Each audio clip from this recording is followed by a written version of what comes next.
Hello everyone मोर चेनेলৰ অন্য এটা ভিডিঅ'লৈ পুনৰবাৰ স্বাগতম। আজি ৰাতিপুৱা এফালে যাবলৈ ওলাইছো। ৰাতিপুৱা বুলি ক'লে ভুল হ'ব বাৰু, এতিয়া 10টা বাজিলে। ৰাতিপুৱা মানে সোনকালে উঠিলেও কামবোৰ কৰি নহয়গে, দৌৰা-দৌৰি লাগি যায়। এফালে পিহু অকলে খেলি আছে, তাইকো চাই থাকিব লাগে। কিন্তু পিহুৰ লগত আজি লং ড্ৰাইভত তাই জন্ম হোৱাৰ পৰা প্ৰথম যাম। গতিকে ক'লৈ যাওঁ নো এতিয়াই নকওঁ বাৰু, আপোনালোকে চাই থাকক মোৰ লগত।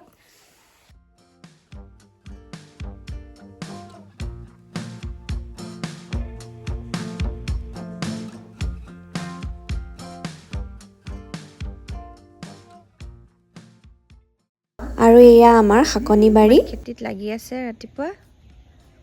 সেইটো আমাৰ টবি টবি টবি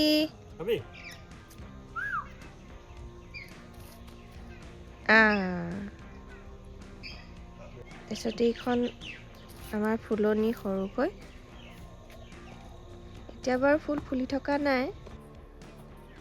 আৰু সেইজোপা অকণমান লতা হ'ল, এইজোপা বগেনভেলিয়া আছিলে, পিংক কালাৰ ৰাণী কালাৰ হয়, বহুত ধুনীয়া ফুলে। এতিয়া ফুলিব আৰু ফেব্ৰুৱাৰী মাৰ্চত বহুত ডাল ভৰি ভৰি ফুলে। এতিয়া অকণমান কলম দি দিয়া হ'ল। এইজোপা কৰবী ফুল হয়, পিচ কালাৰৰ হয়, বহুত ধুনীয়া ফুলে, কিন্তু এতিয়া মৰি গ'ল। তলৰ পৰা আকৌ ডাল ওলাইছে বাৰু, অকণ ফুলিবগৈ চাগে, ডাঙৰ হ'ব। হাজবেণ্ডে গোবৰ দি দিছে। এইজোপা ব্লিডিং হাৰ্ট হয়, এইজোপা নীলকণ্ঠ। আৰু এইজোপা সৰুতে মানে এটা পুলি ৰুইছিলোঁ, কিন্তু সেই পুলিটোৰ পৰা বহুত জোপোহা হৈ গ'ল। এতিয়া এইখিনি নতুনকৈ লগাইছোঁ, ইন্দ্ৰমালতী আৰু নাৰ্জী আছে। এইখিনি কলিয়াইছে আৰু ফুলিবগৈ। এইজোপা আকৌ জলকীয়া, একদম ইয়াতে হৈ গ'ল, নুঠালোঁ আৰু পুলিটো। এয়া আমি ঘৰৰ পৰা ওলাই দাচেনকোৰ ওচৰতে ট্ৰেফিকত অলপ সময় ৰ'ব লগা হ'ল। আৰু এয়া হ'ল আমাৰ মৰমৰ যোৰহাট।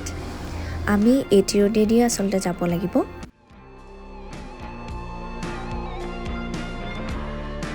আৰু ইয়াত অকণমান ৰৈছোঁ, কিবা কিবি বজাৰ কেইটামান আছিল কাৰণে নামি গ'ল। আগতে কৈছিলোঁ যে পিহুৰ লগত এয়া আমাৰ প্ৰথম লং ড্ৰাইভ।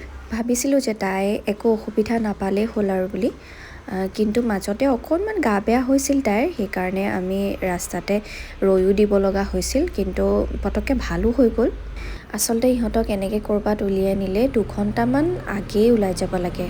মই আচলতে কোৱাই হোৱা নাই নহয় আপোনালোকক, আজি আচলতে আমি গৈ আছোঁ শিৱসাগৰৰ নাজিৰাত থকা অগ্নিনাভ শিৱ মন্দিৰলৈ। মই গৈছোঁ বাৰু আগতে তালৈ, যোৱা বছৰ মহাশিৱৰাত্ৰিৰ দিনা।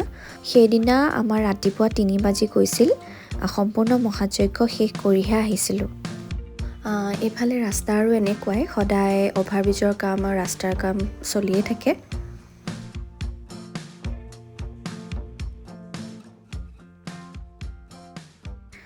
আৰু এইখন নীলকণ্ঠ ধাবা, বহুত দিন অহাই নাই বাৰু ইয়ালৈ। আগতে অকল হাঁহৰ মাংস আৰু ভাত খাবলৈকে আহোঁ ইয়ালৈ। আৰু এয়া আমি শিৱসাগৰ সোমাইছোঁহি আৰু নামটি ফালেও ওলাবগৈ পাৰি, কিন্তু সেইফালে ৰাস্তাটো অকণমান বেয়া হৈ থকাৰ কাৰণে আমি শিৱসাগৰ মাজেদিয়ে যাব লগা হ'ল। আৰু এয়া আমাৰ অসমৰ গৌৰৱ ৰংঘৰটো।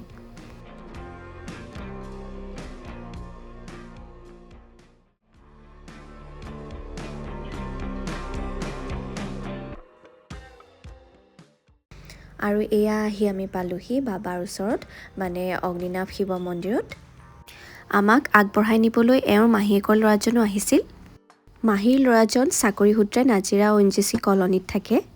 আমি আচলতে দেৰিকৈ পাইছিলোঁগৈ সেইদিনা, শিখাবাক অলপ সময় লগ কৰি যাম বুলি। প্ৰায় 2মান বজাত পাইছিলোঁগৈ, মানুহ তেতিয়া প্ৰায় নাই বুলিবই পাৰি, কমিছেগৈ। এয়া মই বৰচাকি গছত তেল ঢালিছোঁ। আগতে বাৰু চাকি জ্বলাইছিলোঁ, কিন্তু এতিয়া নিয়মবোৰ অলপমান সাল সলনি হ'ল।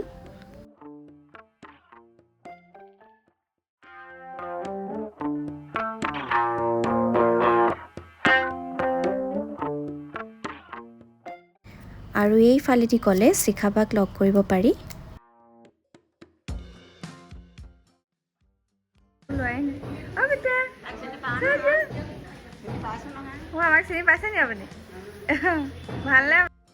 আৰু এয়া প্ৰসাদ আৰু পায়স। এমনি চোৱা মা এমনি চোৱা বা কি কাটা আৰু এয়া মোৰ মা।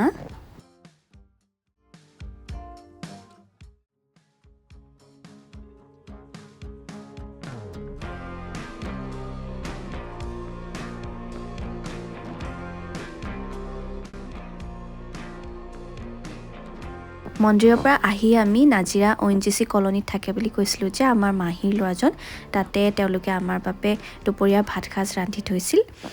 দুপৰীয়াৰ ভাত আবেলিয়ে হৈ গ'লগৈ বাৰু। আমি ভাত সাজ খাই মেলি ঘৰলৈ উভতিলোঁ। মোৰ ভিডিঅ'টো চাই যদি আপোনালোকৰ ভাল লাগে তেনেহ'লে লাইক আৰু কমেণ্ট কৰিবলৈ নাপাহৰিব আৰু ক'ৰ পৰা চাই আছে কমেণ্টত সেইটোও জনাব। মোৰ ভিডিঅ'টো আজি ইমানেই আছিল। আজিলৈ তেনেহ'লে বাই বাই।